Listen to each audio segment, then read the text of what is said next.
Good evening. I'd like to call this public meeting of council of Tuesday, September the 6th, 2022 to order. Is there any disclosure of pecuniary interest and general nature thereof? Seeing none, could I have a motion to approve the agenda, please? Moved by Councillor Abdallah, seconded by Councillor Plummer. All those in favor? Carried. This meeting has been called to consider the application under the City of Pembroke Official Plan 2016 to redesignate the property municipally known as 482 Boundary Road from a residential designation to a highway commercial designation, and further, under the City of Pembroke zoning bylaw 2020-05, to rezone said property from a highway commercial-C2 zoning to a highway commercial-21-C2-21 zone to allow for a dog kennel with conditions. Clerk, please report on how the notice was given. Notice was given by mail to all owners of the property within a 120-meter radius of the subject land and was posted on their site on July 28, 2022. Thank you. Mrs. Sorio, could you please provide us with the report? Good evening. Based on direction from the Planning Advisory and Adjustment Committee, the applicant has withdrawn the original rezoning and official plan amendment application for 482 Boundary Road. The original application was tabled by the Planning Advisory and Adjustment Committee at its meeting of September 23, 2020, due to the Planning Department's recommendation that a noise impact study be provided prior to the property being rezoned to ensure that potential noise impacts from the proposed kennel meet or can be met through noise attenuation measures. The Planning Department felt the only way to determine if noise would be an issue would be through a noise impact study. The applicant has withdrawn the 2020 application and has now submitted a new zoning and official plan amendment application and would like the committee to reconsider its recommendation for a noise impact study. They obtained 3 quotes, and the quotes for a noise study range from $8,000 to $12,000. The applicant feels they cannot afford this study, and the applicant has proposed conditions for the operation of a kennel without a noise impact study, which will be discussed later in this report.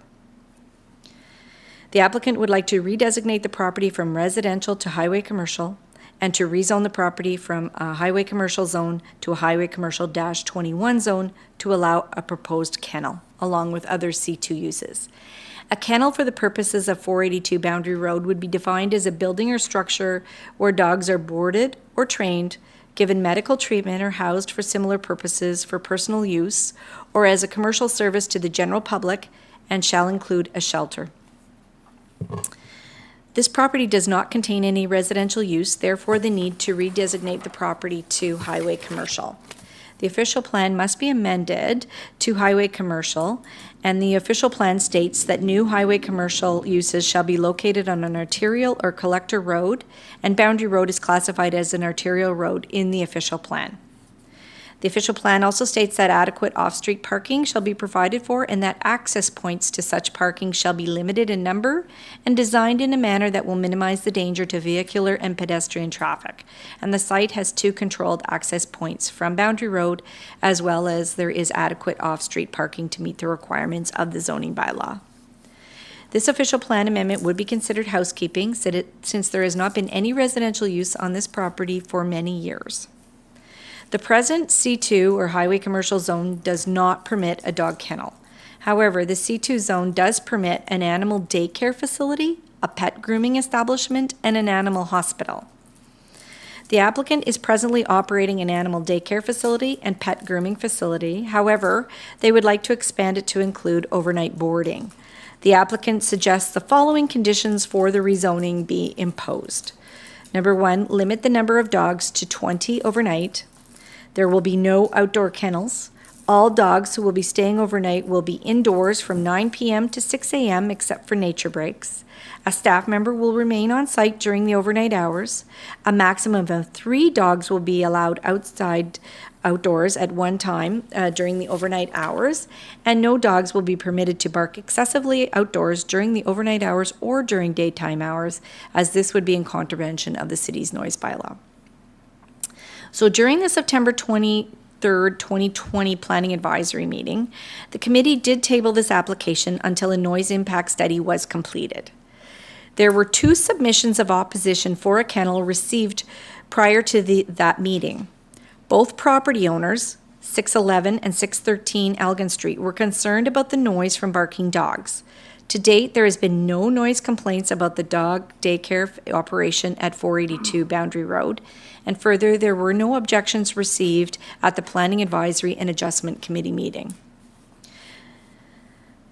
The property is bounded to the west and south by existing commercial uses, janitorial services, and Lebine's towing. It's bounded to the east by existing industrially zoned property, the old CN railway tracks, and it's bounded to the north by Boundary Road, which is designated as an arterial road in the official plan. The closest residential property is 133 feet from building to building. The property meets lot area, lot depth, lot frontage, and all the setback requirements. The majority of the dog run is located along the interior side yard, which is adjacent to the old CN railway berm, and there is a portion of the dog run located along the frontage of Boundary Road.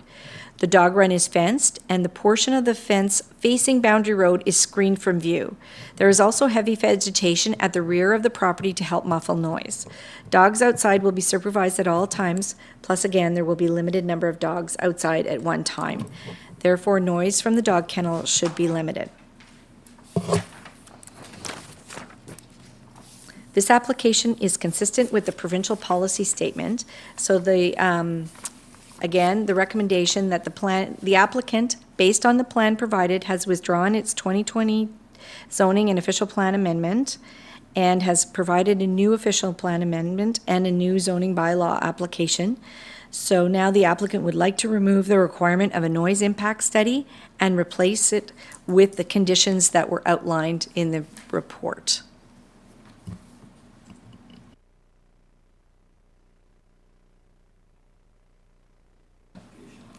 There has been no opposition to this application. There is support, and we have Mr. Jeff Hinch here this evening. Thank you. Good evening, Your Honor. Basically, what this would do for us is allow us to maintain our business in town, which is great. On top of that, our main focus is service dogs, and being able to train and house them is our main mission. The business, the grooming, the daycare, that all supports that mission. And to be honest, like I've been around the neighborhood, and we seem to be pretty welcome in the area. I've heard nothing but good things from the neighbors, and I think now that we've been around for almost 2 years now, maybe even longer than that, I think people have adjusted. They probably think that the auto shop next door is probably louder than us. Yeah, so that's my spiel. Okay, thank you. Would the chair of the Planning and Development Committee provide a report, please? Thank you, Your Worship. I'd like to first say that during the Planning Advisory and Adjustment Committee meeting, Mr. Hinch and Ms. Forder did bring along 2 of their service dogs, a very large one and a smaller dog with beautiful pants on. They were so quiet. They were quieter than sometimes we are at the council table, so that was admirable right from the get-go. So there were a few things that the committee did comment on. There is a need within the city to have overnight boarding. It would be a welcome addition to the existing business. The location is ideal. They're not sitting in the midst of a truly residential zone. These folks are very responsible business owners. As Mr. Hinch said, they have been there now for an established amount of time. They clearly know dogs, the dog's needs, and how to handle it and train them.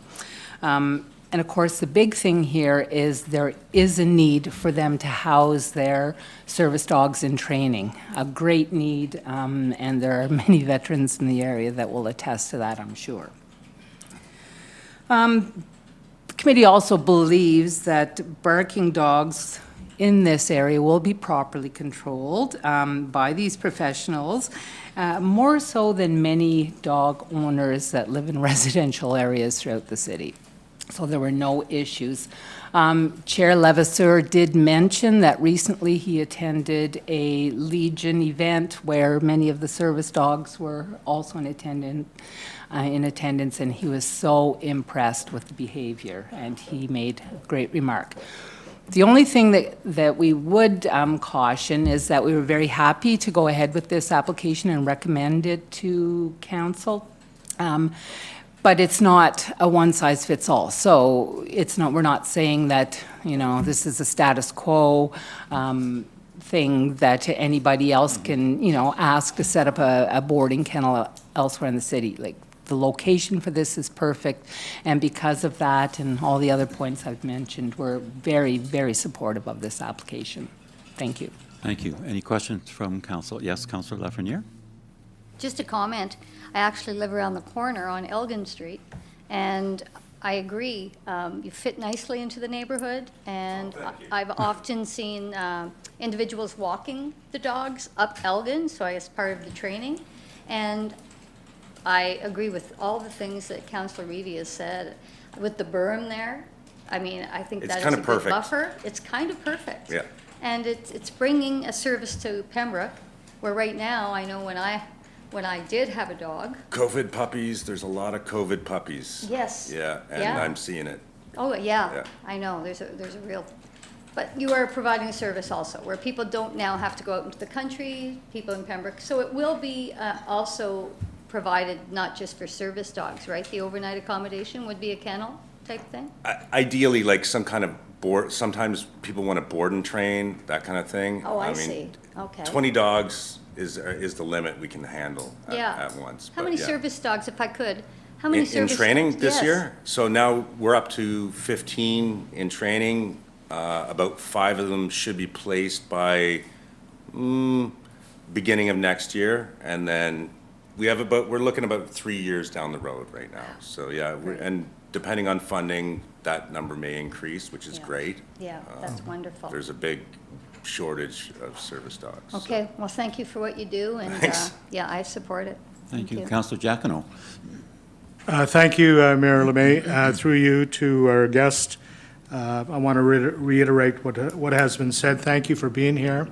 I know Canadian military, you know, they serve everywhere in the world, from Afghanistan to Bosnia to Kosovo, and I had the privilege some years ago to spend 2 weeks with our Canadian troops as a member of this council in Kosovo. So for 2 weeks, I felt firsthand some of the pressure, you know, that soldiers undergo while they're living in the trenches. We traveled with them. You know, when a shot went off somewhere, you weren't sure whether it's for you or not, but trauma comes out of that, post-traumatic stress. And what you're doing for these service dogs, the connection with the military when they come back, is invaluable. We as a council are designing a waterfall down at our, you know, down at the Riverfront Park that will allow military guys to come and sit and reflect and enjoy the sound of water. You know, it can be very soothing. So great job. And I think you're well received in the community. Thank you. And it's a needed thing you're doing. Thank you. Any other questions? Okay, thank you. If you wish to be notified of council's decision, please contact Mrs. Soriol at City Hall. Could I have a motion to adjourn, please? Moved by Councillor Giacono, second by Councillor Lafreniere. All those in favor? Okay, we are now adjourned. Thank you.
Good evening and welcome to the Planning and Development Committee meeting of Tuesday, September 6, 2022. I'd like to call this meeting to order.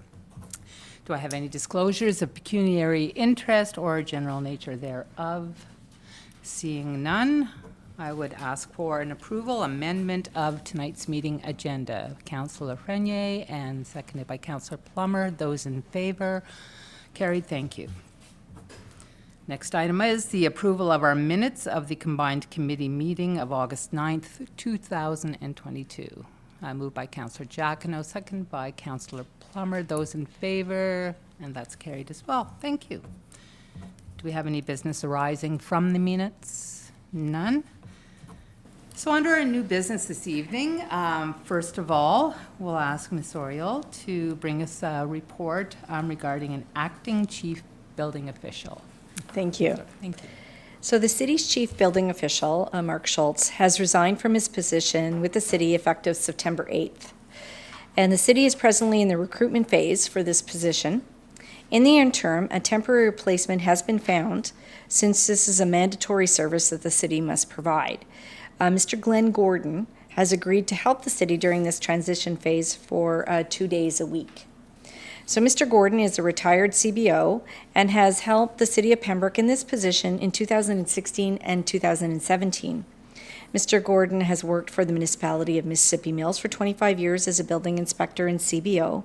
With more than 40 years of experience in the construction industry and over 30 years of experience in the building official role, Mr. Gordon is well qualified to fulfill the city's temporary chief building official role. Under financial implications, funding for required support will come from the building department's budget, and a bylaw will be before council this evening appointing Mr. Gordon as acting CBO for the city of Pembroke. Thank you. Do I have any questions or comments? And I just have one. Have we fully transitioned now to our new system for the building permit? And if so, is Mr. Gordon going to be able to function with this? Yes, we have fully transitioned to cloud permit, and most people are very excited about it. The fact that they can do it all online and at home and submit their drawings online. Those that have a little bit of issues with computers, we're helping them. We're working with them to come through with that. And so Mr. Gordon has not had experience, but we do have our planning technician who will be there to help him, and to, if he's not able to, we're going to train him, but if he's not able to provide the inspections on the iPad, then we will get our planning technician to do it. So we'll just get the notes from him and then insert them. So we'll work with them. That's great. Thank you. So we do have a bylaw later this evening. We'll move on to our next item. Again, Ms. Oriel, it's a CIP request for 201 Pembroke Street West. So the recommendation is the Community Improvement Panel recommends that $10,000 is granted to Michael Conroy, who's the owner of 201 Pembroke Street Pembroke Street West, for a Community Improvement Plan Downtown Housing Grant. A resolution will be before council at its meeting of September 6th. So on August 23rd, the Community Improvement Panel met, and an application from Mr. Conroy, who's the owner of 201 Pembroke Street West, which is where Loaf Artesian Bakery and Cafe is, was reviewed. The application was for the Downtown Housing Grant, and the applicant plans to install insulation in 2 of the 3 apartment units in this building. A report was presented to the committee by Angela Seabarth, who is our Economic Development Officer. And the Downtown Housing Grant applies to properties within the Pembroke Business Improvement Area. The Downtown Housing Grant is focused on development or redevelopment of upper-story residential units to making sure that they are considered habitable, and it improves the quality of life for the occupants. And the applicant meets the requirements of this Downtown Housing Grant by making the units more habitable.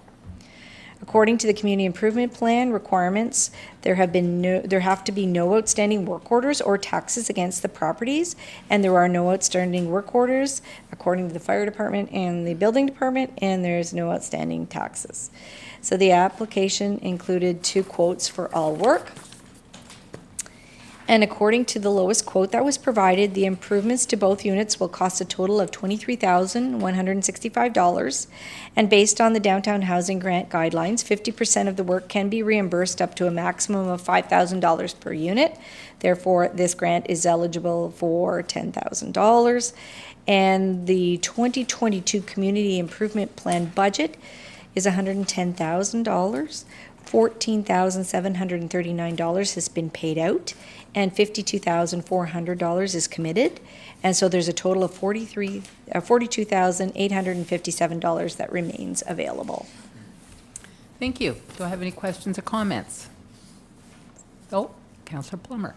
Just a quick comment showing that it's good that we still have this community improvement plan. It seems people are still using it as we see multiple units downtown being redeveloped, and it's good to see. Thank you. It's nice to see moving a little further west as well, so it's all been great. Thank you.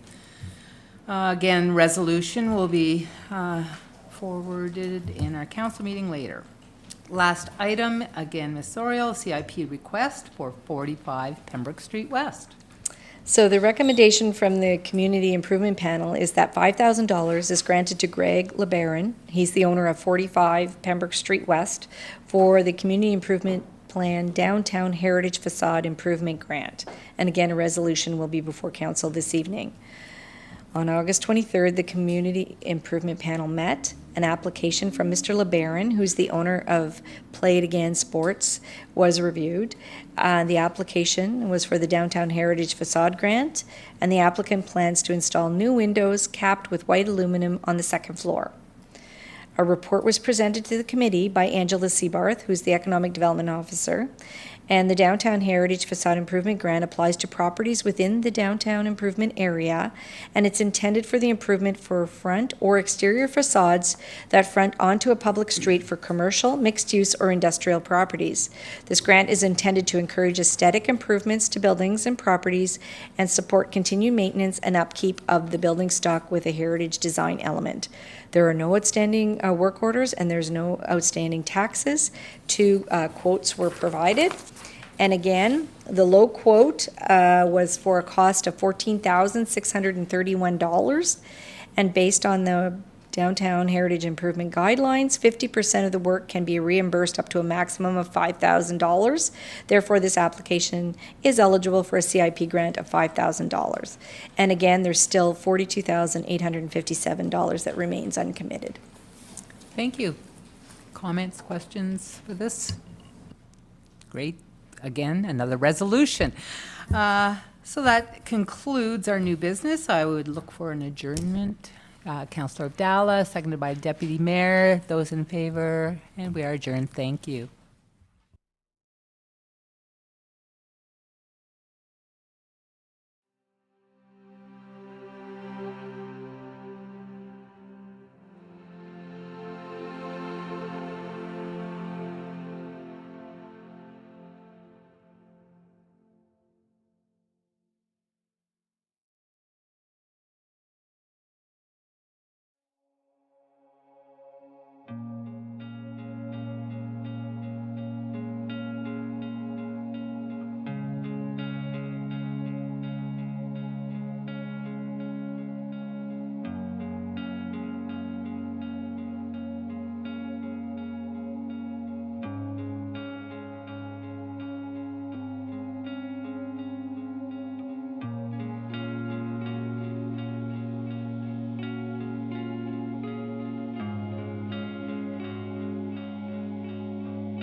Good evening, everyone. Welcome to the Finance and Min Committee meeting of December 6th. Call to order. Any disclosure of pecuniary interest? Seeing none. Move the, looking for approval of the meeting agenda. Councillor Abdallah, Councillor Prenier, those in favor? Approved.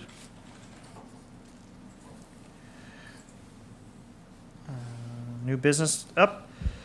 The Pembroke Fire Department report. Chief Sell. Thank you.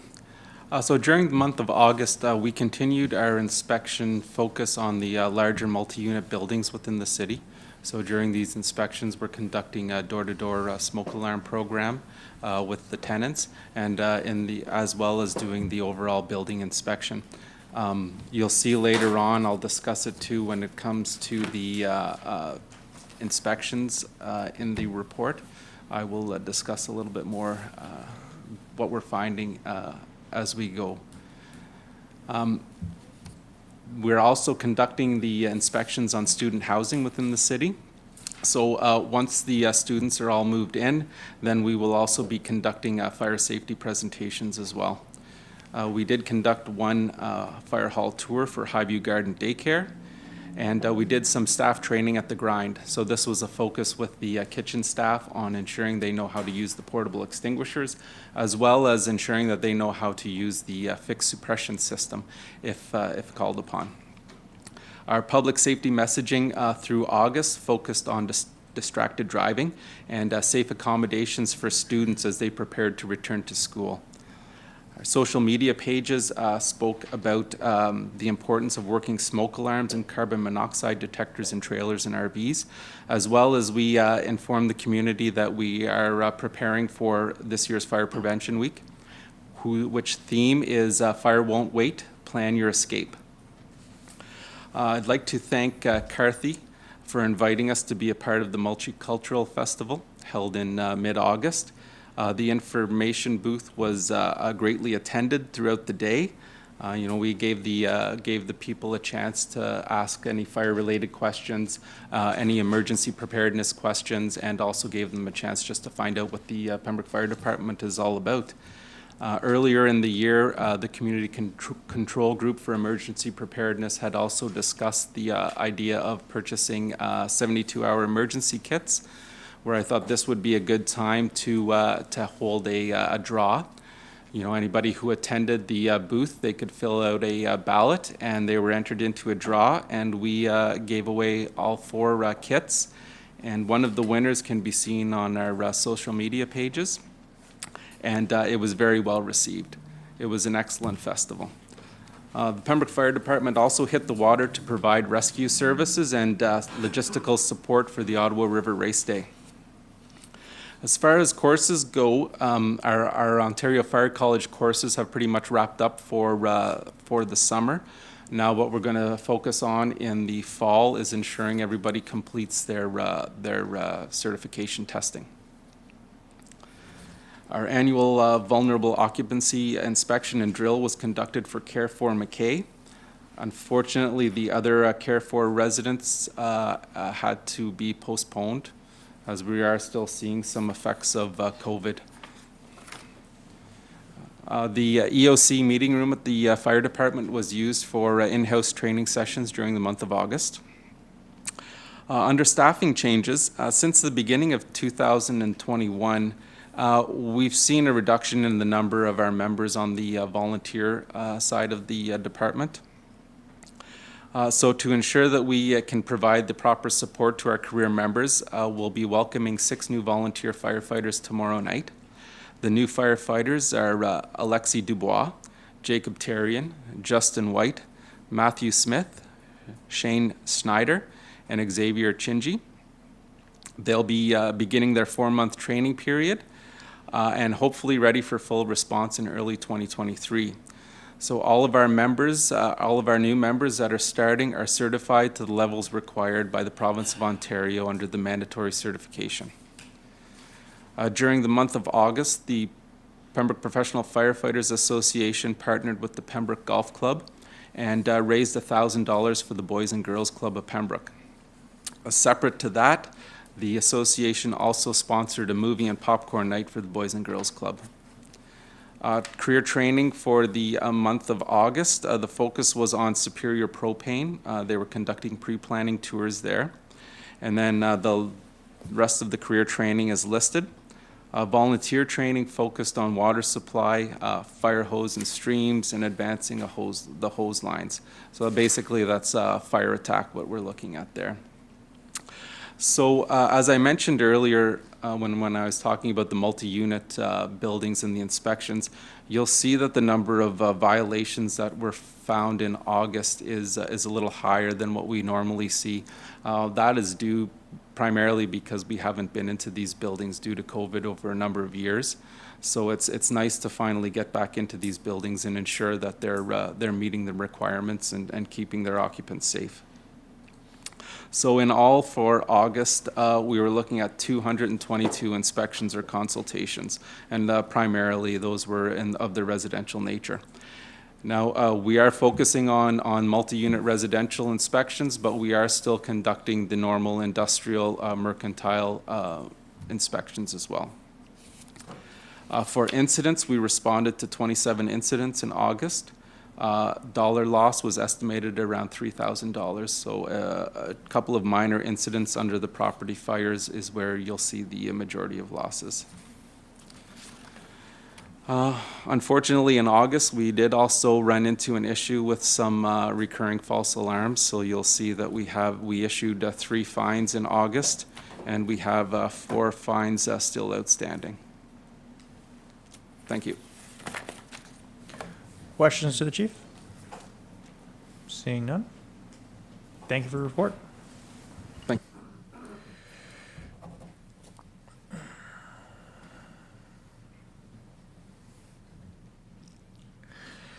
Next up, we have energy consumption greenhouse gas emissions report. Mr. Lewis. Thank you, Mr. Chair. This report is provided for information purposes. Under Regulation 397/11 of the Green Energy Act 2009, municipalities are required to report on their energy consumption and greenhouse gas emissions each year. This year's reporting deadline was extended to August 26th.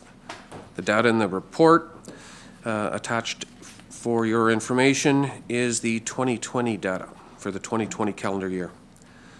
The validated and finalized data has been submitted to the ministry and must be published on the city's website and made available to the public in printed form at City Hall. It is possible to provide some additional analysis of the data should staff be directed so, such as comparing energy used in 2020 versus the previous year, any anomalies, the correlation between energy initiatives taken in 2019 and changes in usage, and the data on our microfit solar panels project. However, it may be later in the year before staff could put that data together. There is no financial implications associated with this report. Thank you, Mr. Chair. Questions to Mr. Lewis about the report? Councillor Jacquinot?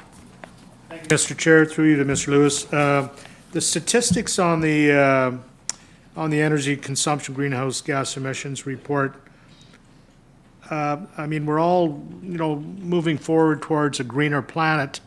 Do you feel that the statistics that we have here will be more relevant maybe in 3 to 5 years? I mean, it's difficult to compare. What is your feeling on that? I'm just curious. Through you, Mr. Chair, this is only one of 2 large reports that the Operations Department does and files on our energy usage and gas usage and so forth.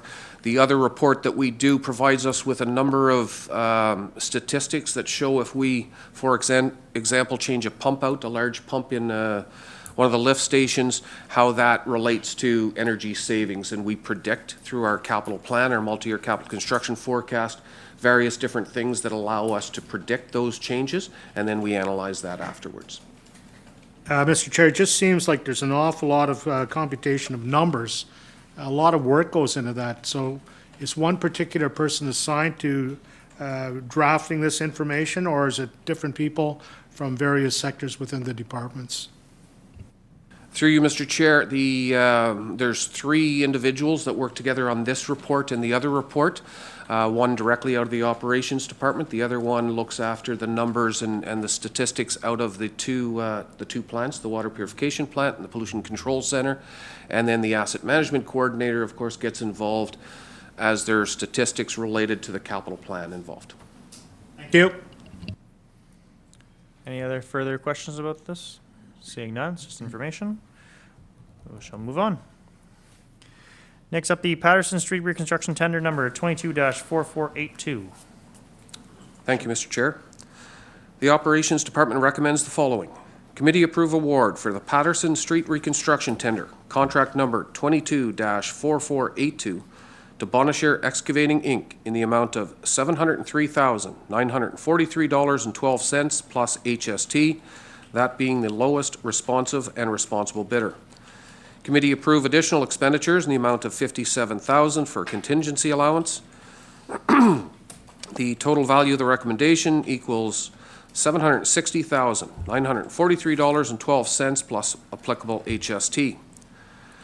The contract includes the replacement of storm sewer, water main, and sanitary sewer on Patterson Street from Pembroke Street west to the south end. Work also includes full roadway reconstruction, concrete sidewalk, concrete curb, asphalt gutter, storm and sanitary structure work, and the installation of frames and grates. The contract was publicly advertised and tendered with 2 bids received. Tenders were opened on August 18th. They were evaluated by the city's treasurer and the manager of operations. McIntosh Perry, the design consultant for the project, reviewed and analyzed the bids. Bids were received as follows. Bonashare Excavating, Inc. at $703,943.12. RGT Kluche Construction Limited at $732,000 even. The RGT Kluche construction submission contained a major bid irregularity as the signature page was not included in their submission, which by policy requires an automatic rejection. The water main on Patterson Street has failed several times in recent years, including severe breaks in December of 2021 and January of this year. All properties on the street have been on temporary water since February of this year. The sanitary sewer main has also failed, likely as a result of the failed water main. The temporary water was installed and the design consultant were procured under emergency purchases, which were reported at the February 15th Operations Committee. Financial implications. As part of the 2022 capital budget, a budget of $450,000 was identified for this project. Project costs as tendered, including design, contract and field administration, construction, additional expenditures, and net HST, total $862,912.24, which represents a shortfall of $412,912.24. As the storm sewer, sanitary sewer, and road requires full replacement to effectively replace the water main, costs are significantly above budgeted estimates. The shortfall can be funded from the surplus due to the grant funding for the Bennett Street water main replacement, which presently has a surplus of almost $1.6 million. The above total project costs include the contract administration services, award of the contract administration services to McIntosh Perry based on the quoted values submitted in their design and contract administration proposal. Thank you, Mr. Chair. Deputy Mayor? Thank you, Mr. Chair. I would move that the Patterson Street reconstruction tender contract be awarded to Bonashare Excavating, Inc. for a total amount of $760,943.12, with the shortfall being funded from the surplus from the Bennett Street water main replacement project. Councillor Abdallah? Second the motion, and I have a question. Go ahead. When can they start the work, do you figure? Through you, Mr. Chair, we would anticipate within 3 to 4 weeks. It generally takes about 2 weeks after award of a contract to start getting locates in, bonding and the required securities and so forth, but we would hope within 3 to 4 weeks. Councillor Giacono? Thank you, Mr. Chair. I would point this question at the Deputy Mayor. Perhaps he may like to comment on it. As Patterson is just a short street, I don't know if it's 600-700 feet in length probably, and we're looking at almost $750,000 to repair that particular infrastructure that has failed. And our budget is less than $30 million. Perhaps the Deputy Mayor may comment on the difficulty of trying to maintain what we have. Would you have any comment, Deputy Mayor? I know it's frustrating at times. Mr. Chair, through you to Councillor Jacquinot, certainly the city of Pembroke, having been around for a very long time, has a number of pieces of infrastructure that is very old. And unfortunately, the taxpayer doesn't always see the different assets that the city of Pembroke owns, including water and sewer that are in the ground, but certainly to those residents along there, they deserve safe drinking water and deserve to know that when they flush the toilet, that the toilet's is going to function and so forth. So they're ratepayers, no different than any of us around the table. Is it frustrating? You're darn right, it's frustrating that things cost what they do to try and keep the wheels on the bus and keep the infrastructure going, which later on this evening at the council meeting, I'll be bringing forward a report in terms of AMO and the presentation that we made to the Minister of Infrastructure and trying to address the issues that a small municipality such as ours has, trying to keep the safe drinking water and that the water and sewer. And the good news is, and it'll steal some of the thunder from later, is that certainly the province is listening, and as long as the federal government steps to the plate as well, it looks like there will be some dollars, at least in respect to anything having to do water related, and that's storm, that's water, that's sewer, and so forth. So the good news is it sounds like that there's going to be some funding to try and offset some of the costs. But I feel for these different individuals, and I don't know that I would want to be using temporary water for an extended period of time. So that's why I made the motion to proceed with this project. Thank you, Mr. Chair. I think the public needs to hear that and more often. Thank you. Further question or comments? Seeing none, then we have a motion and a second. Call the question. Those in favor? Approved. Next item is the Natural Infrastructure Fund application. Mr. Lewis. Thank you, Mr. Chair. The Operations Department is seeking direction from committee on the submission of applications for the Natural Infrastructure Fund, Infrastructure Canada. Budget 2021 announced $200 million over 3 years to establish the Natural Infrastructure Fund to support natural and hybrid infrastructure projects across Canada. The objectives are to increase the use and uptake of natural and hybrid infrastructure and to build community awareness on the value of natural and hybrid infrastructure. Municipal governments are eligible to submit applications for multiple projects, with separate applications being submitted for each project. The Natural Infrastructure Fund is a grants and contributions program. Projects may be funded by grant if the total eligible costs are between $30,000 and up to $250,000 and could receive 100% funding. Projects may be funded by contribution if the total eligible costs are over $250,000 and up to $3 million, with a maximum contribution of $1 million. Projects eligible for funding include those involving the creation, expansion, restoration, improvement, or enhancement of tangible, natural, or hybrid infrastructure. Projects must be primarily for public use or benefit. Projects must reflect at least one of the following categories: planting and restoring of green space, construction or restoration of naturalized water retention or detention systems, naturalized water diversion and infiltration, and natural or hybrid infrastructure that supports biodiversity and connectivity. So some examples include urban trees, urban forests, street trees, green roofs, parks, community gardens, wetlands, restored floodplains, coastal restoration, and naturalized stormwater ponds. Projects may also include design elements that enhance human access to green space or natural water bodies, like trails, walkways, ramps, signage, lighting, etc., if they are connected to the broader project. The deadline for applications is September 27th, 2022, and all applications submitted in this intake period will be evaluated. The project must be completed by March 31st of 2024.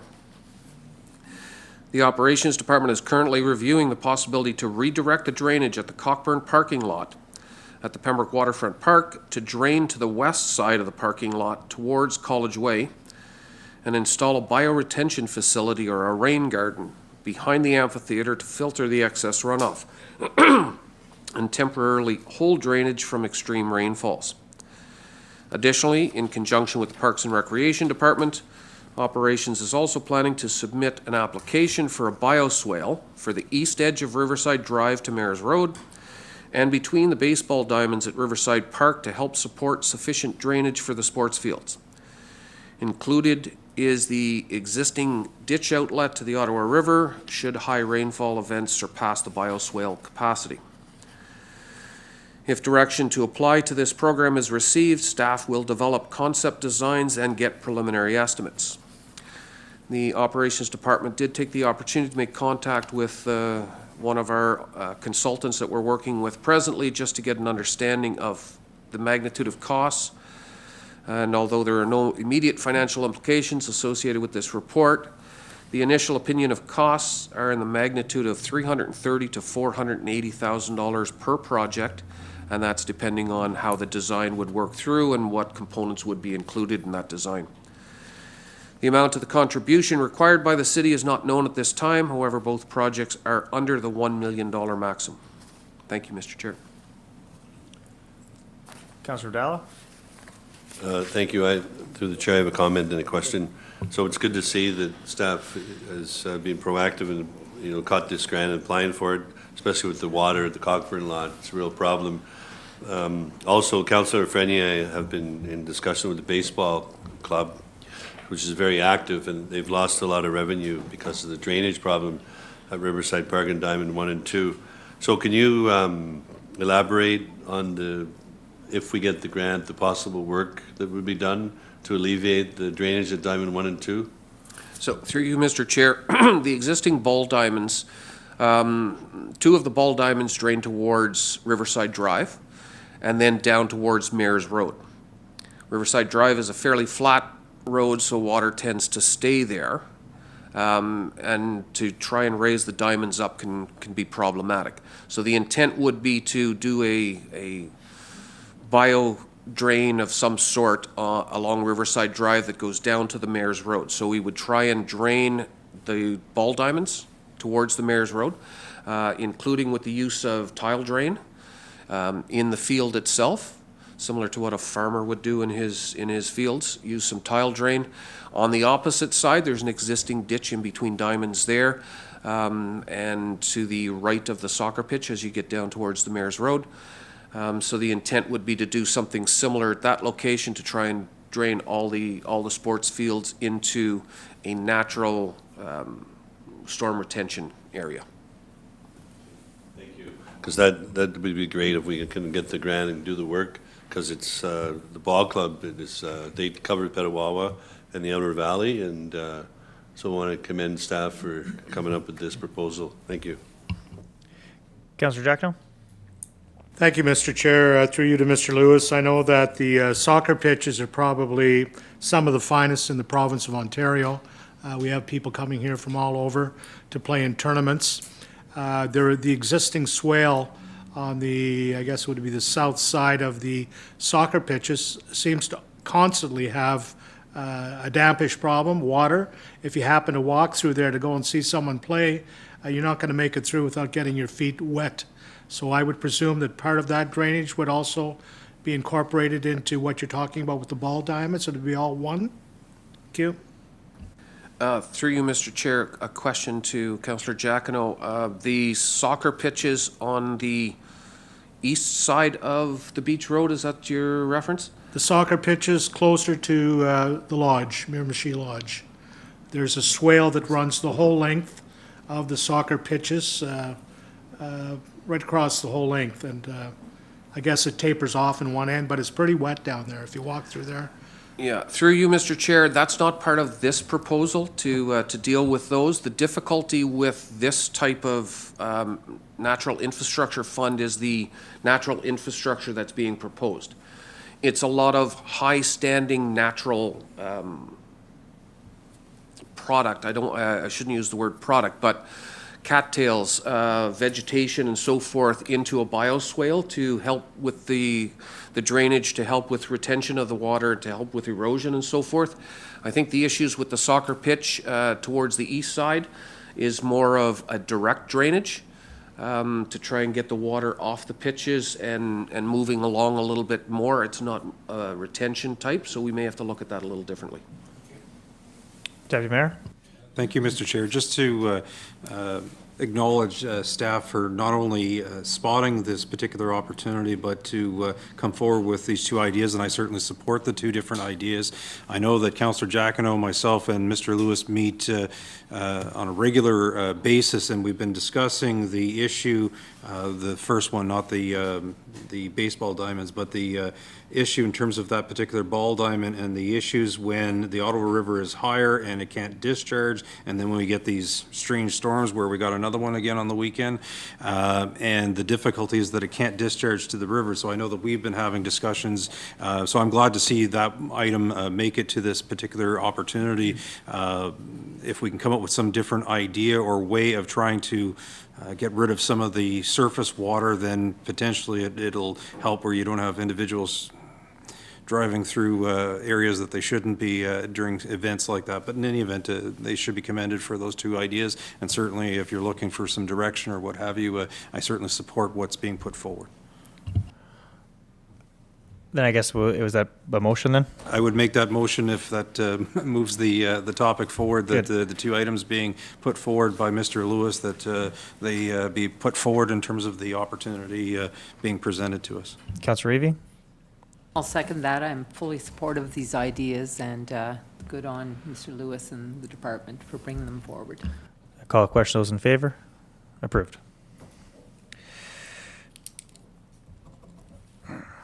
Next up, the Bennett Street Water Main Reconstruction Phase 1 Traffic Signal Component. Mr. Lewis. Thank you, Mr. Chair. The Operations Department seeks direction from committee on moving forward with the installation of underground traffic signal components as part of this year's Bennett Street Water Main reconstruction. As part of the Gulfview subdivision and potentially other increasing traffic patterns, it is anticipated that traffic signals may be required at the intersection of Boundary Road and Bennett Street, International Drive, in the future. As part of the design for the water main reconstruction on Bennett Street, within that intersection, infrastructure including concrete encased duct banks and maintenance holes were designed to prepare for the future traffic signals.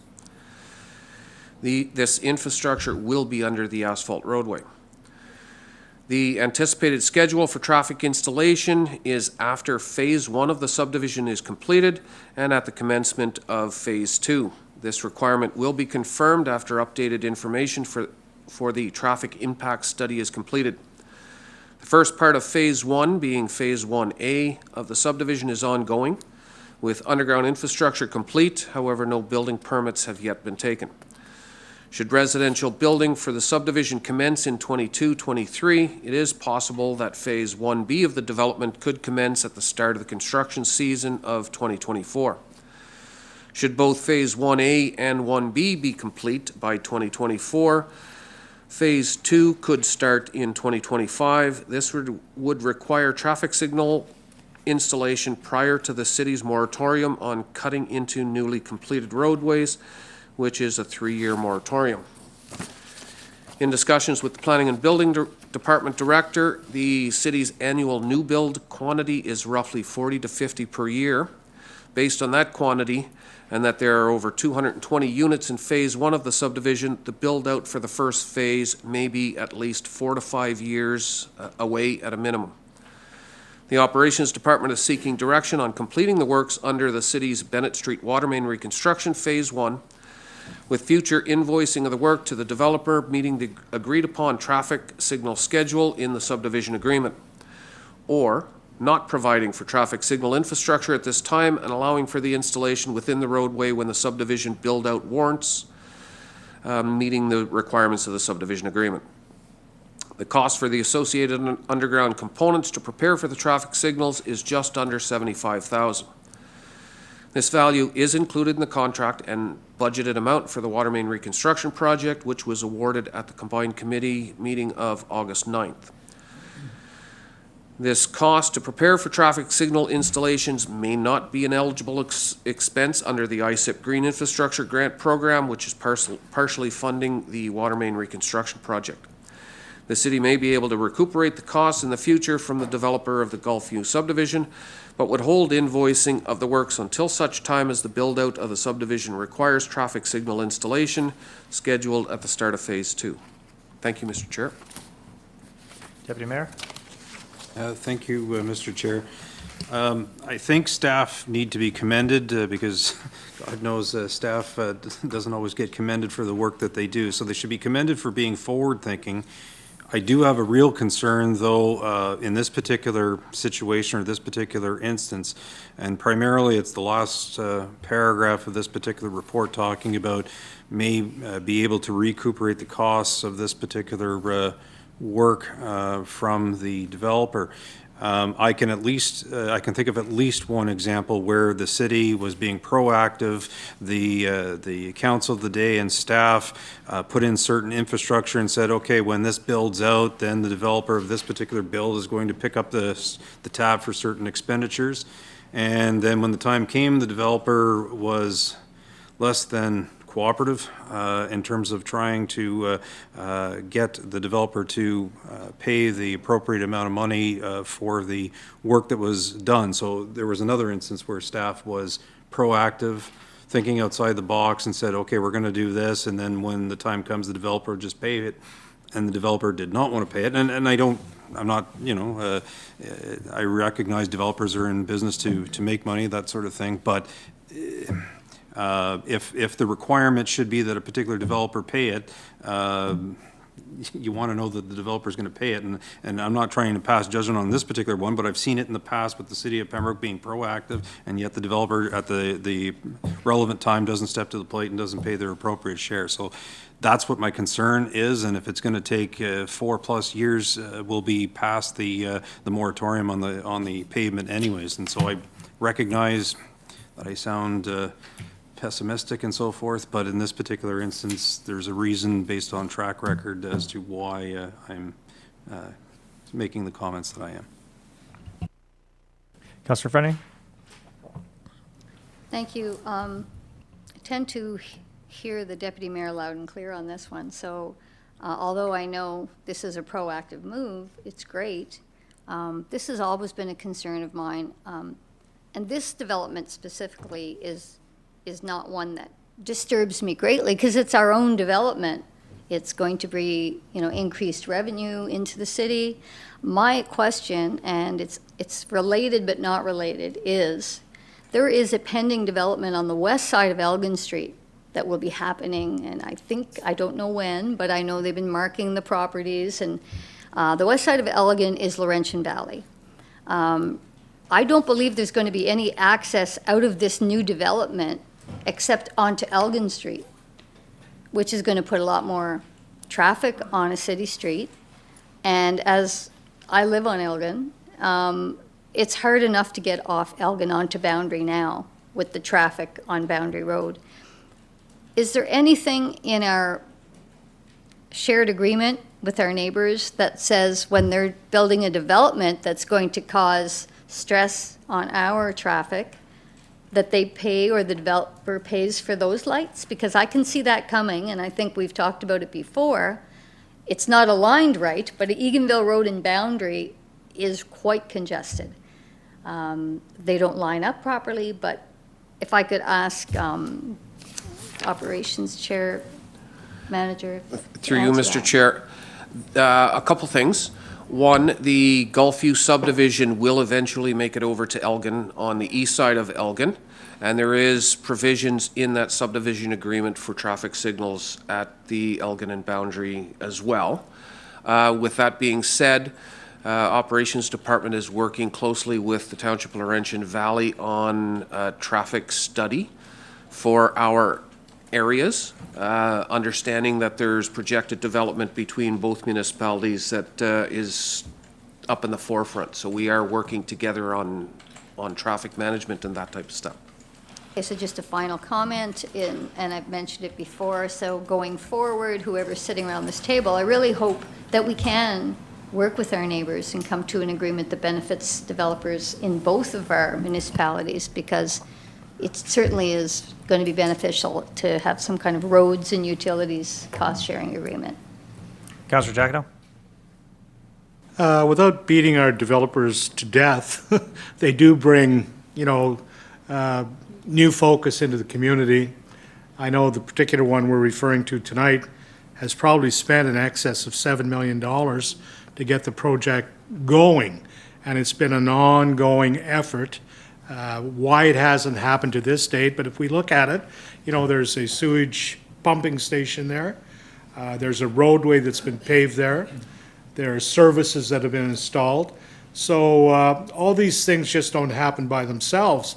Somebody's got to be hired to do the work, whether it's RGT Cloutier or whether it's BEI, people are working. So, I mean, we can say, well, these developers are perhaps a little defunct in the responsibility, but in the long run, I mean, there's got to be a balancing act. They bring people to work here and provide some optimism for the future. I just wanted to make that statement. Thank you. CO? Just going back to Elgin Street, just a reminder to council that you do have an agreement with the township regarding maintenance needs for Elgin Street. So I recall there's an arrangement between there and Sawmill Road.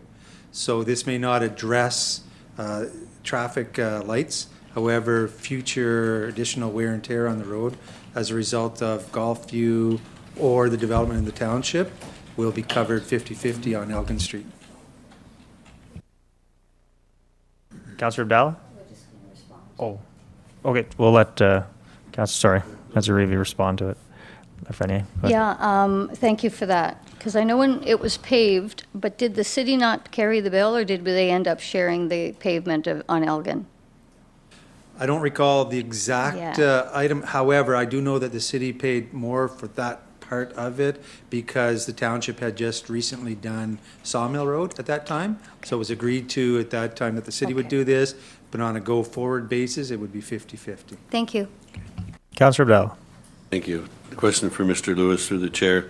So installation may not be an eligible expense, so have you asked them, or can you find out, or? Through you, Mr. Chair, with some of these larger infrastructure projects, when it comes down to the nitty-gritty, decisions on various small components aren't made until the time of reporting. So the larger components we can ask and we can get information right away. Some of the smaller components we wait until after reporting to determine whether or not they'll be covered. Okay. Supplementary question through the chair. So the 73,000 would have to come from general capital reserves to pay for the cost if it's not covered? Through you, Mr. Chair, it is in the budget now for the project. Okay. It's already covered under the city's portion of that project. Okay. So you're looking for a motion? I am. Yeah, so I motion we approve the request and, well, not approve the request, but give direction to go ahead and do the work while the work on the Bennett Street sewer line is being done. It's only proactive to do that now. Is there a seconder? Councillor Zarfenia. Further comments or questions? And call a question. Those in favor? Opposed? Motion's carried.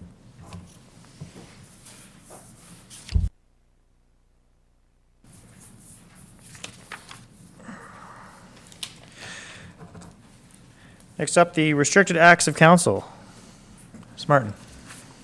This is an information report for committee. At the April 5th, 2022 Finance and Administration Committee meeting, staff provided committee with a report outlining the restrictions that would be placed on council after nomination day, which was August 19th, 2022, or after voting day, October 24th, 2022, should council become lame duck. Under provincial legislation, a lame duck council sees some of its decision-making powers restricted to prevent a municipal council from making decisions that could burden the next council. So as I mentioned, there are two periods of potential lame duck. On August 19th, 2022, nomination day, if less than 3/4 of the current members of council decide not to run for office again for the 2022 term of 2026, sorry, that's an error in the report, term of council. And on October 24th, 2022, voting day, if the election results declared by the clerk after the conclusion of the election identifies less than 3/4 of the current members of council are not re-elected or acclaimed. So as of August 19th, 2022, Council of the City of Pembroke is in a lame duck as less than 3/4 of the current members of council are not running for office again for the next term of council. We have 7 members of council in total, and we have 2 members that are not returning. So 3/4 of our council would be 5.25, and we only have 5. The Municipal Act states that council cannot take the following 4 decisions until the new council has taken office: the appointment or removal from office of any officer of the municipality, the hiring or dismissal of any employee of the municipality, the disposition of any real or personal property of the municipality which has a value exceeding $50,000 at the time of the disposal, and making any expenditures or incurring any other liability that exceeds $50,000. The last 2 points do not include items that have already been approved through the annual budgeting exercise. On April 5th, 2022, Council enacted Bylaw 2022-30, which authorized the delegation of authority for the restricted acts period, known as lame duck, for 2022 to the Chief Administrative Officer. This bylaw will become null and void upon the commencement of the inaugural meeting of the new council scheduled for November 29th, 2022. As well, the bylaw requires the CAO to report to council on any actions taken during the restrictions between nomination day and the commencement of the new term of council.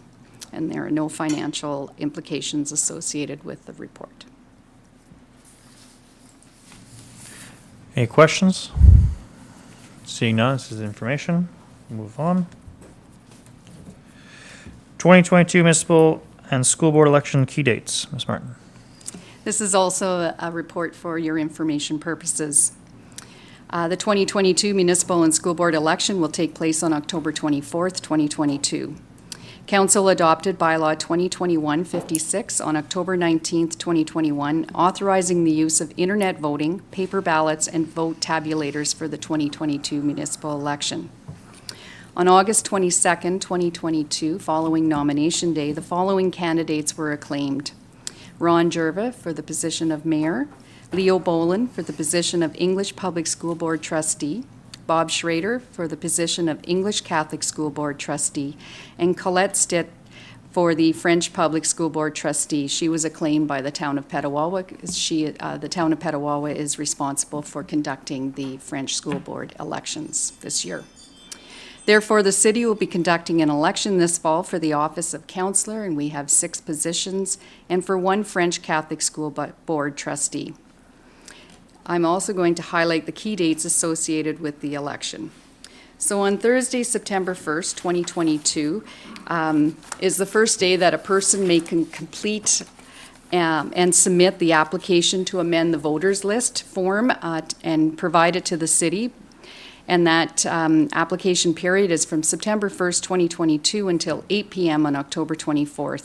This allows individuals to add their name to the voters list, remove their name from the voters list, or have their information that's currently on the voters list amended if it is incorrect. Prior to this, MPAC, the Municipal Property Assessment Corporation, was responsible for preparing the voters list. It's very important that each municipality's voters list be as accurate as possible to ensure that all eligible voters receive their voter information letter. On September 1st as well, upon written request, a copy of the voters list was made available to certified candidates who requested the voters list. On Monday, September 26, certified candidates that received a copy of that voters list will be provided with the interim list of changes to the voters list. So those are all the changes that have occurred between September 1st until the 26th. And as well, on September 26th, the final expense limit certificate will be provided to all candidates. As that time, we'll have the certified number of electors in the city. On Tuesday, October the 11th, if electors have not received their voter information letter in the mail, they are asked to please contact City Hall because they will need that voter information letter in order to complete their voting online or to present it to voting staff at the Pembroke Legion to complete their paper ballot. On Friday, October 14th, starting at 10 a.m., the voting period begins for internet voting, which will continue on until voting day, October 24th at 8 p.m. Computer access will be provided during the voting period at City Hall as well as the Pembroke Public Library for those who would like to vote via the internet and don't have access to a computer. During the voting period, election staff will be visiting the city's long-term care and retirement homes as well as the Pembroke Regional Hospital to assist their residents and patients as required. On October 24th, voting day, internet voting will continue until 8 p.m. Paper ballots will be available at the voting place, which is the Royal Canadian Legion, Branch 72, from 10 a.m. until 8 p.m. Internet voting will also be available at the voting place. The deadline for individuals to add their name, remove it from the voters list, or have their information amended ends at 8 p.m. on the 24th. And unofficial results will be announced at the Royal Canadian Legion after the close of election, which is after 8 p.m., and a more specific time will be announced at a later date. On Tuesday, November the 15th, as per the Municipal Elections Act, the new term of office commences. The current holders of all offices continue to hold their office until their successors are elected and the newly elected council or local board is organized. For the City of Pembroke, our inaugural meeting will be held on Tuesday, November the 29th. So all members of the newly formed council will take their oath of office. And once all members take that oath of office, the previous council term of office ceases. On Tuesday, December 6th, council orientation will be held for the newly formed council.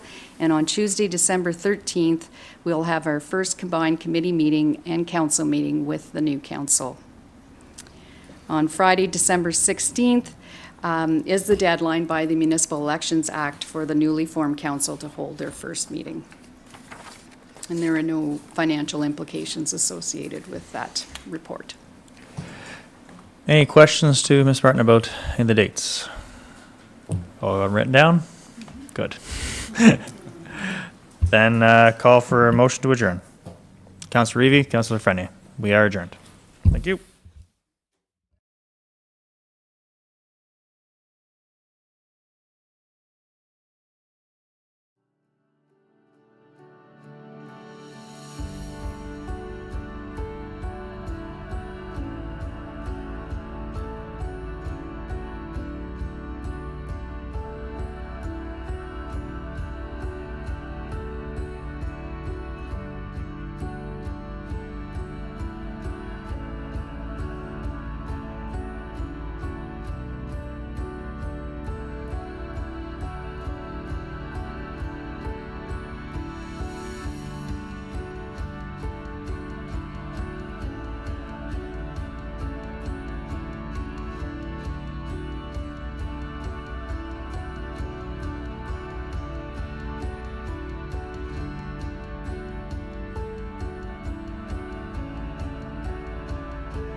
I'd like to call this council meeting of Tuesday, September the 6th, 2022 to order. Please stand. Before opening this meeting of council, I'd ask those who wish, each in your own way, silently join in a prayer of guidance over these proceedings.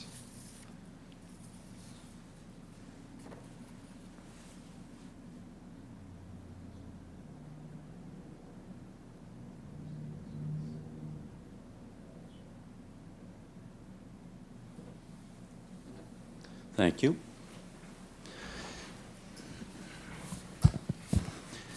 Is there any disclosure of pecuniary interest in general nature thereof? Seeing none. Approval of our minutes from the council meeting which was held on August the 9th, 2022. Moved by Councillor Abdallah, seconded by Councillor Plummer. All those in favor? Carried. Adopting the minutes from the combined committee which was held on August the 9th, 2022. Moved by Councillor Giacono, seconded by Councillor Lafreniere. All those in favor? Carried. Receiving the minutes from the Climate Action Advisory Committee of June the 28th, 2022 and July 26th, 2022, and the Ottawa Valley Waste Management Board of April the 6th, 2022. Moved by Councillor Reevy, seconded by Councillor Plummer. All those in favor? Carried. Committee reports. Finance Administration Committee, Deputy Mayor Gervais. Thank you, Your Worship. Your Finance and Administration Committee of Council begs to report and recommend from its meeting held earlier this evening, moved by myself, second by Councillor Reevy, the tender contract number 22-4482 for the Patterson Street Reconstruction Project be awarded to Bonashare Excavating, Inc. in the amount of $703,943.12 plus HST, and that additional expenditures in the amount of $57,000 be approved for a contingency allowance, the total value of the recommendations equaling $760,943.12 plus applicable HST. Thank you. Any other comments? All those in favor? Okay, carried. Bylaw 2022-62, Councillor Reevy. Thank you, Your Worship. Moved by myself, seconded by Deputy Mayor Gervais, that bylaw 2022-62, being a bylaw to appoint an acting chief building official and a plumbing inspector for the city of Pembroke, be adopted and passed, and further that the said bylaw be signed by the mayor and clerk and sealed with the seal of the corporation. Thank you. Okay, all those in favor? Carried. Bylaw 2022-63, Councillor Giacono. Thank you, Your Worship, members of council. Moved by myself, seconded by Councillor Plummer, that bylaw 2022-63, being a bylaw to authorize the amendment of official plan 2016 regarding 482 Boundary Road, be adopted and passed, and further that the said bylaw be signed by Your Worship and the clerk and sealed with the seal of the corporation, awaiting your signature. Thank you. Comments? No, discussed earlier, Your Worship. Thank you. Thank you. All those in favor? Carried.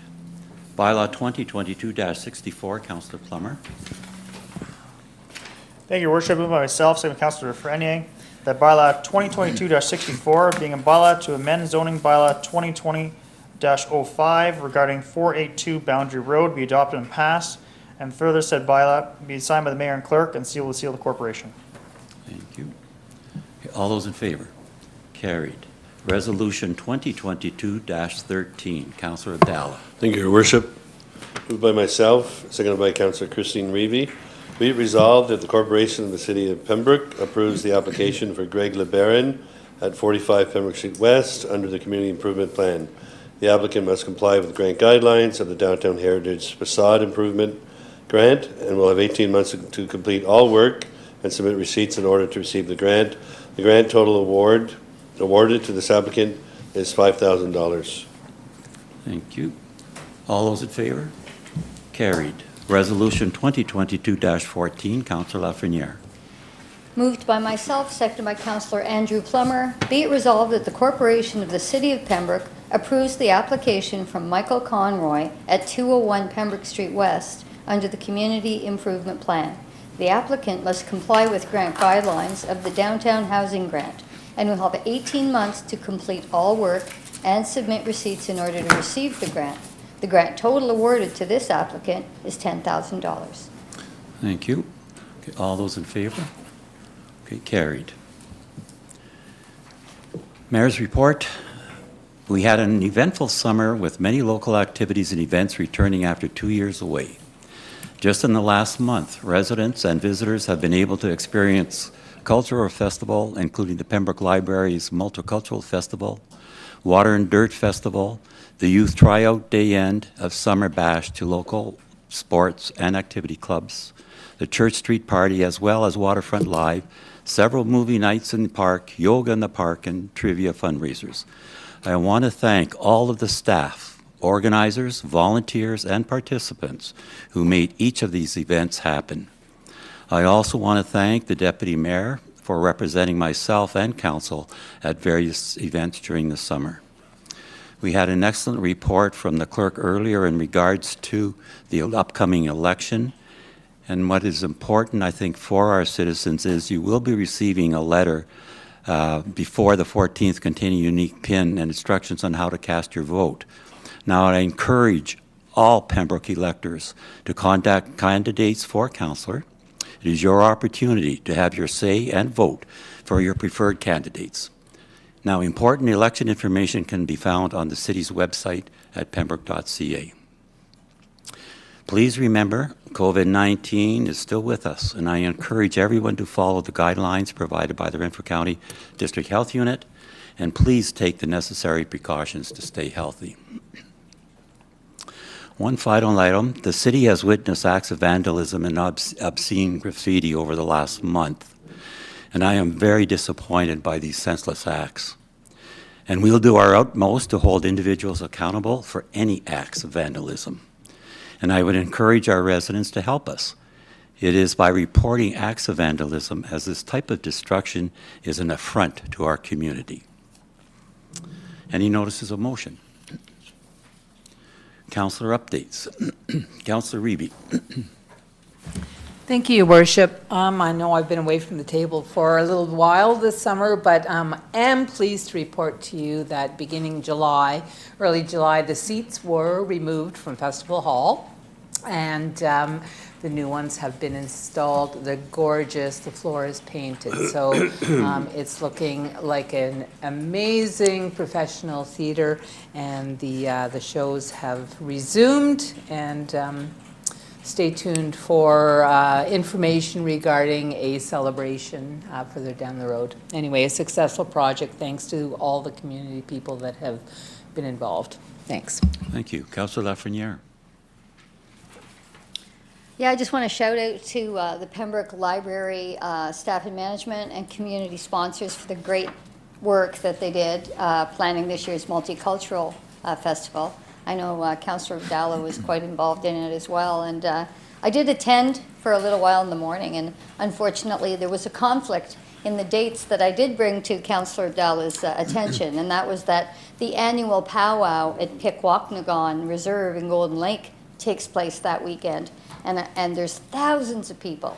So he's assured me that they didn't find out that the powwow was going ahead this year, but I'm glad to hear that they're going to work around the dates, because I actually had people at the powwow saying, oh, there's a festival in Pembroke today, and I said, there is. So it was a great job. And also big shout out to the Recreation Department for the Youth Tryout Day at the PMC. I was there manning a table for the curling center for a while, and the numbers were great. People were impressed. I think this will be an annual event, and it gets everybody out after COVID too, right? So thank you. Councillor Giacono. Thank you, Your Worship. Also, kudos to the multicultural event. I had the opportunity to visit a few of the booths, and ironically, I met a couple, Dr. Sergei Petikov, who Susan Ellis and I had traveled to Whiteshell in Manitoba a number of years ago because they were decommissioning the plant, and these people moved to Pembroke, and I was stunned that she remembered me, and she said, oh, you're the guy that came.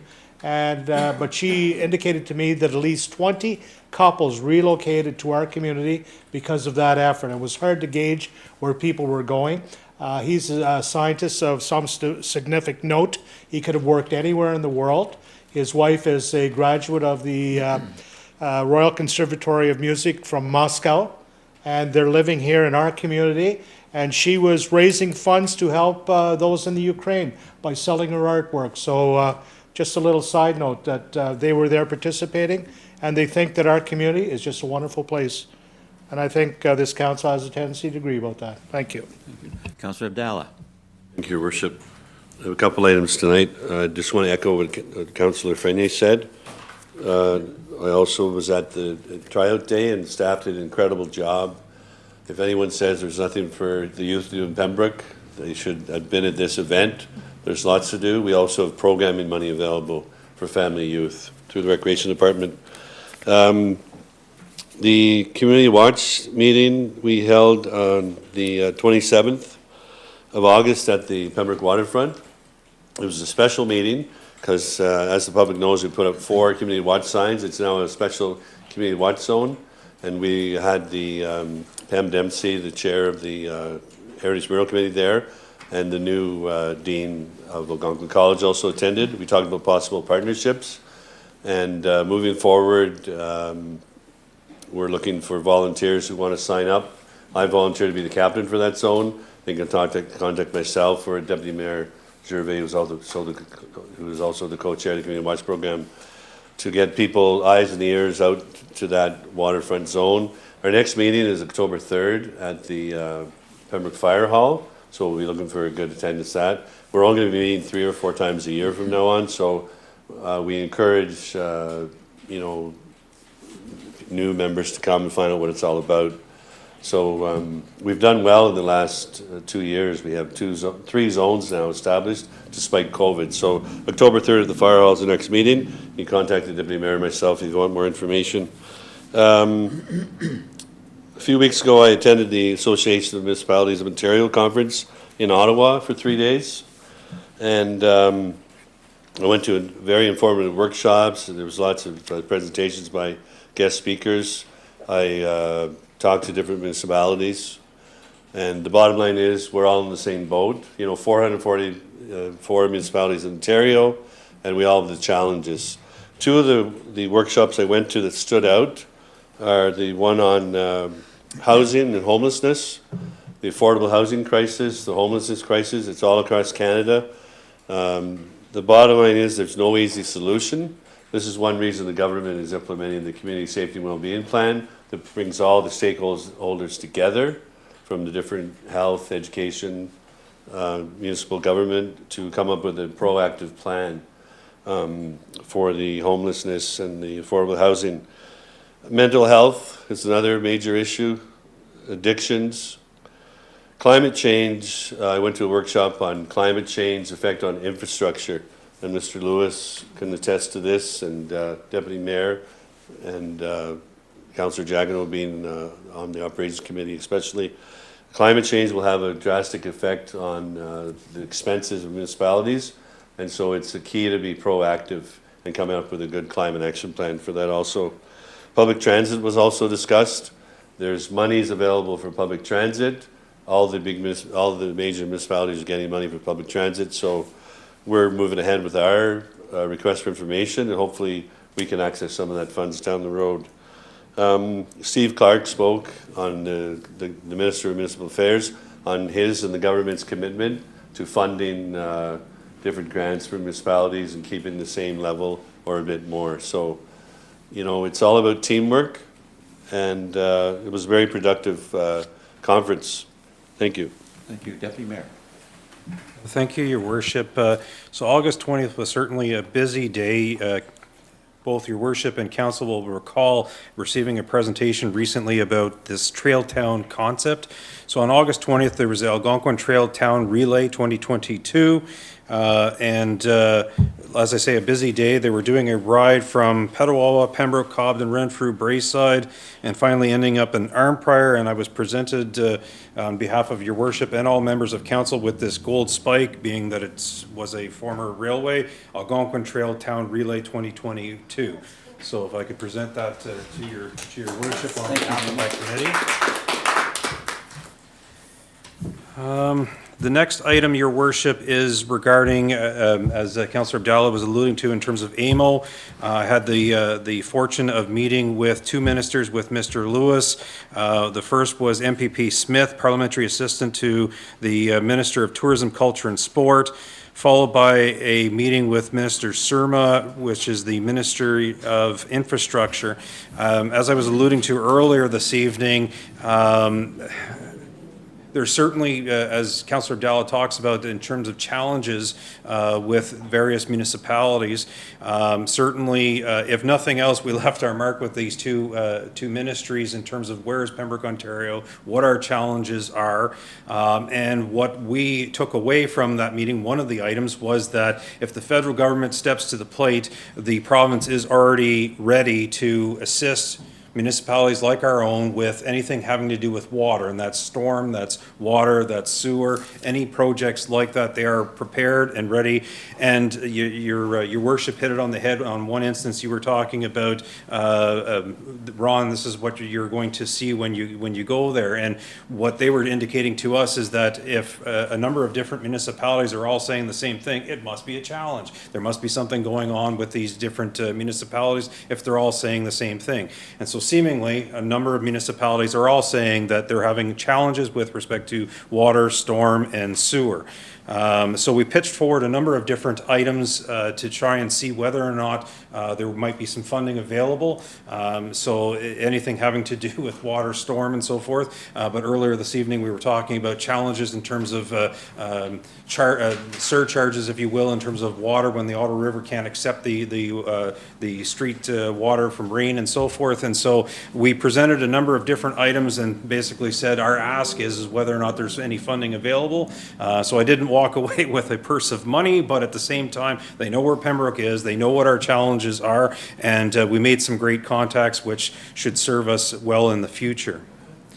As I said at the beginning, August 20th was a busy day, so I joined both Councillor Jacquinot and Councillor Abdallah in terms of opening up a business on your worship's behalf, Leahy Barbecue and Patio on Belmont Street. Beautiful, I'm sure that the two councillors will agree, just a beautiful location, lots of different items to purchase. Not everything is super pricey. There's something there for everyone. It was just a beautiful location, having a barbecue, and as Councillor Lafreniere was talking about in terms of competition, in terms of events going on that day, they're hosting this event. You have the powwow going on, and then that leads us to the multicultural event, which that was going on. So everything, and this town relay, so this Algonquin Trail Town Relay. So everything was going on at the same time, yanking a number of us in different directions, trying to attend everything. But just to echo what's already been said is that I think this 7th annual multicultural event was the biggest and the best yet.